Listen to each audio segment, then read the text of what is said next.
नमस्कार सभी लोगों को। आज हम लोग रामचरितमानस की एक चौपाई है कि सचिव वैद गुर तीन जो प्रिय बोले भय आस, राज धर्म तन तीन कर होए बेगही नास। इस पर चर्चा करेंगे। आज हमें अपने बच्चों को संस्कार देने की आवश्यकता है। आज हमें अपने बच्चों को उचित शिक्षा देने की आवश्यकता है। आज हम अपने बच्चों को रामचरितमानस, रामायण, महाभारत की कहानियाँ बताएं, उनको संस्कार बताएं। कैसे रामचरितमानस में 4 भाई राम थे और जो है अयोध्या का सिंहासन फुटबॉल बना हुआ था।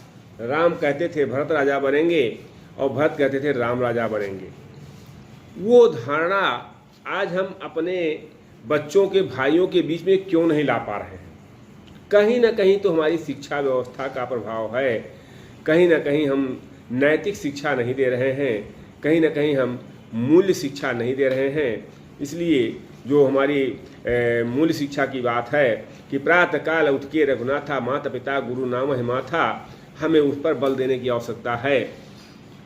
और जो मैंने अभी कहा कि सचिव वैद गुर तीन जो प्रिय बोले भया। सचिव मैंने राजा का मंत्री राजा को सही सलाह देता है, लेकिन अगर वो इस डर से गलत सलाह दे कि राजा जी कहीं नाराज ना हो जाएं तो उस राज का विनाश सुनिश्चित है। वैद डॉक्टर जो होता है वो अपने मरीज को सही सलाह देता है कि ये न खाइए, ये न खाइए, ऐसा करिए।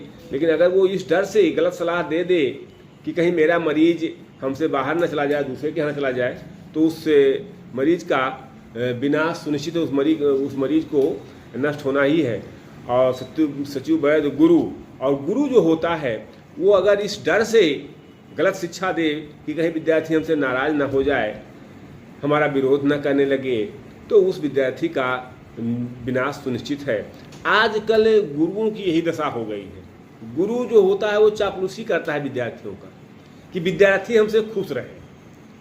पढ़ाएगा एक अच्छा नहीं बताएगा। अगर आप सही राय देंगे, सही शिक्षा देंगे, सही मार्गदर्शन देंगे तो विद्यार्थी को खराब लगेगा। उसको उतना जैसे कहा गया स्वतंत्रता और अनुशासन 2 चीज़ें हैं। तो स्वतंत्रता तो चाहिए, दिया जाना चाहिए, लेकिन स्वच्छंदता, आज विद्यार्थी स्वच्छंदता चाहता है। स्वच्छंद तो स्वतंत्रता वहीं तक सही है जहां तक आपके स्वतंत्रता से किसी दूसरे की स्वतंत्रता बाधित ना हो। लेकिन जहां आपको सड़क पर चलने का अधिकार है, स्वतंत्र हैं आप, लेकिन आप लाठी भांजते हुए चलिएगा, यानी दूसरे की स्वतंत्रता बाधित कीजिएगा, तो आपको स्वतंत्रता वहाँ समाप्त हो जाता है। अगर विद्यार्थी को आप और अनुशासन में ये देखा जाता है कि अनुशासन 3 तरह का होता है। दमनात्मक,